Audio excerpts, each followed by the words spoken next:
আওয়ামী লীগের সাধারণ সম্পাদক এবং সড়ক পরিবহন ও সেতু মন্ত্রী ওবায়দুল কাদের বলেছেন, যারা নির্বাচন বর্জন করছে তারা নতুন করে ষড়যন্ত্র করছে।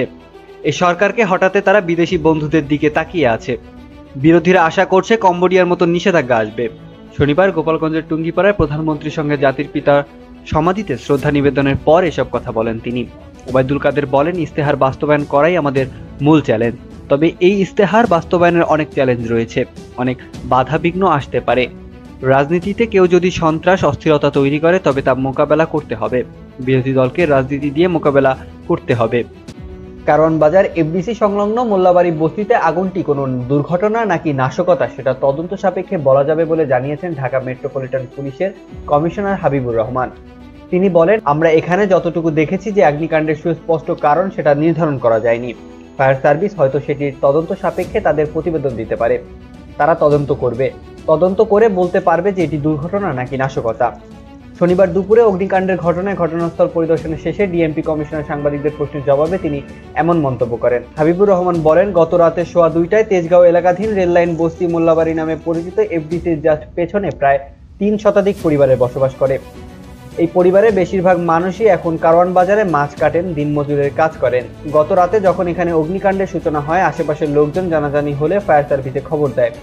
কয়েকটি টিম এখানে এসে কাজ করে। 4:45টার দিকে আগুন নিয়ন্ত্রণে আসে। তিনি আরো বলেন, এই ঘটনায় ভয়াবহতার ঘটনাস্থলে 2 জন নিহত হন। এদের মধ্যে একজন নারী ও একজন 2 বছরের ছেলে শিশু। বস্তির মালিকানা বিষয়ে ডিএমপি কমিশনার আরো বলেন, তারা যতটুকু জানতে পেরেছেন যে এই বস্তিটির মালিকানা হচ্ছে পার্শ্ববর্তী একটি বাড়ির মালিক। তিনি এখানে কিছু বস্তির মতন ঘর করে। এখান থেকে বের হওয়ার মতন তেমন প্রশস্ত কোনো রাস্তা নেই। বের হয়েই দেখা যায় রেল লাইন। এখানে কোনো সড়কের সাথে একটা সংযোগ নেই। এটা হচ্ছে সবচেয়ে বড় সমস্যা। নিহতদের পরিচয়ের বিষয়ে কমিশনার বলেন, যারা নিহত হয়েছে তাদের পরিচয় সুস্পষ্টভাবে জানা যায়নি, কারণ তারা এমনভাবে পুড়েছে যে তাদের শনাক্ত করা যাচ্ছে না। তবে 2 জন নিখোঁজ আছেন। ধারণা করা হচ্ছে যারা নিখোঁজ আছে তারাই হয়তো এই 2 জন। মরদেহগুলো আমরা ডিএনএ নমুনা রেখে দিয়েছি। পরবর্তীতে পরীক্ষার রিপোর্ট আসলে বোঝা যাবে তাদের পরিচয়। মার্কিন সামরিক বাহিনী জানিয়েছেন, আজ শনিবার ইয়েমেনের হুতি রাডার সাইটের বিরুদ্ধে মার্কিন বাহিনী হামলা চালায়। সকাল 3:45 মার্কিন বাহিনী ইয়েমেনের একটি হুতি রাডার সাইটের বিরুদ্ধে এই হামলা চালিয়েছে। এই স্ট্রাইকটি ইউএসএস কার্নি DDG-64 দ্বারা টমাহক ল্যান্ড অ্যাটাক মিসাইল ব্যবহার করে পরিচালিত হয়েছিল এবং এটি ছিল 12 জানুয়ারি গৃহীত স্ট্রাইকের সাথে যুক্ত একটি নির্দিষ্ট সামরিক লক্ষ্যবস্তুতে একটি ফলো অন অ্যাকশন, যা হুতিদের সামুদ্রিক জাহাজগুলিতে আক্রমণ করার ক্ষমতাকে হ্রাস করার জন্য ডিজাইন করা হয়েছিল। ইউএস সেন্ট্রাল কমান্ড সামাজিক গণমাধ্যম এক্স হ্যান্ডেলে এ তথ্য দিয়েছেন। 19 নভেম্বর থেকে ইরান সমর্থিত হুতি জঙ্গিরা লোহিত সাগর এবং ইডেন উপসাগরে 28 বার জাহাজ আক্রমণের চেষ্টা করেছে। এই বেআইনি ঘটনাগুলির মধ্যে এমন হামলা রয়েছে যা জাহাজ বিরোধী ব্যালিস্টিক ক্ষেপণাস্ত্র, মানুষ্যবিহীন বিমানযান এবং ক্রুজ ক্ষেপণাস্ত্র হামলা।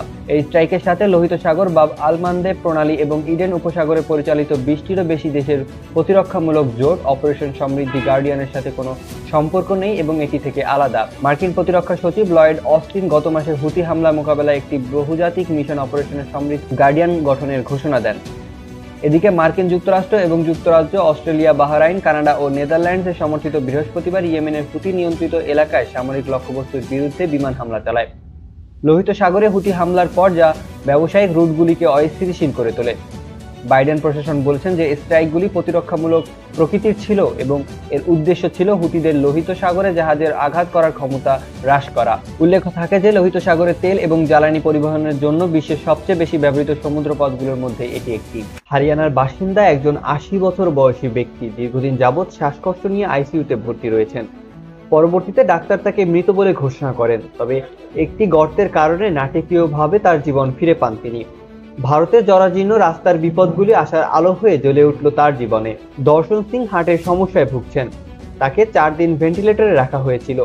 তার মৃত্যুর খবরে তার পরিবার তার শেষকৃত্যের জন্য প্রস্তুতি নেয়। তবে তাদের জানাই ছিল না তাদের জন্য অপেক্ষা করছে এক নাটকীয় পালা। সিং এর লাশ বহনকারী অ্যাম্বুলেন্সটি তার বাড়ির দিকে যাওয়ার পথে একটি গর্তের আঘাতের ফলে গাড়িতে ঝাঁকুনি লাগে এবং এতে করেই তার জ্ঞান ফিরে আসে। তার নাতি তার হাতের একটি নড়াচড়া এবং একটি ক্ষীণ নারীর লক্ষ্য করে অ্যাম্বুলেন্স চালককে নিকটস্থ হাসপাতালে যেতে বলে। হাসপাতালে পৌঁছে অবিশ্বাস্যভাবে ডাক্তার নিশ্চিত করেন তিনি বেঁচে আছেন, যদিও এখনো গুরুতর হার্টের সমস্যায় তিনি চিকিৎসারত অবস্থায় রয়েছেন। মৃত্যুর খবর এবং পরে এই বেঁচে ওঠার খবরে পরিবারটি আনন্দ প্রকাশ করে। তারা এটিকে অলৌকিক ঘটনা হিসেবে ধরে নিয়েছেন। যদিও রাওয়াল হাসপাতালে ডক্টর নেত্রপাল বলেন তিনি আইসিইউতে আছেন এবং তার শ্বাস নিতে কষ্ট হচ্ছে। সুতরাং তাদের যে কোনো খবরের জন্য প্রস্তুত থাকতে হবে। তবে এই ঘটনাটি প্রাথমিক রোগ নির্ণয়ের বিষয়ে প্রশ্ন তুলেছে এবং তাড়াহুড়া করে কাউকে মৃত ঘোষণা করার বিষয়ে একটি সতর্কতামূলক গল্প হিসেবে উদাহরণ সৃষ্টি করেছে। গোপালগঞ্জের টুঙ্গিপাড়ায় জাতির পিতা বঙ্গবন্ধু শেখ মুজিবুর রহমানের সমাধিতে ফুল দিয়ে শ্রদ্ধা নিবেদন করেছেন প্রধানমন্ত্রী শেখ হাসিনা। শনিবার দুপুরে টুঙ্গিপাড়ায় পৌঁছে বঙ্গবন্ধু সমাধি বেদিতে পুষ্পস্তবক অর্পণ করেন তিনি। এর আগে সকাল 9টায় টুঙ্গিপাড়ার উদ্দেশ্যে সড়কপথে ঢাকা থেকে রওনা হয়েছিলেন সরকার প্রধান। দ্বাদশ জাতীয় সংসদ নির্বাচন শেষে সরকার গঠনের পর এটি বঙ্গবন্ধু কন্যার প্রথম সফর। টুঙ্গিপাড়া পৌঁছে জাতির পিতা বঙ্গবন্ধু শেখ মুজিবুর রহমানের সমাধিতে শ্রদ্ধা নিবেদনের সময় প্রধানমন্ত্রীর সঙ্গে নবগঠিত মন্ত্রিসভার সদস্য ও পরিবারের সদস্যরাও উপস্থিত ছিলেন। 2 দিনের এ সফরে নবগঠিত মন্ত্রিসভার সদস্যরা শেখ হাসিনার নিজ নির্বাচনী এলাকা টুঙ্গিপাড়া ও কোটালীপাড়া উপজেলার নেতাকর্মীর সঙ্গে মতবিনিময় করবেন। ফলে তার এই সফরকে কেন্দ্র করে নেতাকর্মীর মধ্যে ব্যাপক উৎসাহ উদ্দীপনা সৃষ্টি হয়েছে। সেই সঙ্গে জেলার সর্বত্র নেওয়া হয়েছে কড়া নিরাপত্তা ব্যবস্থা।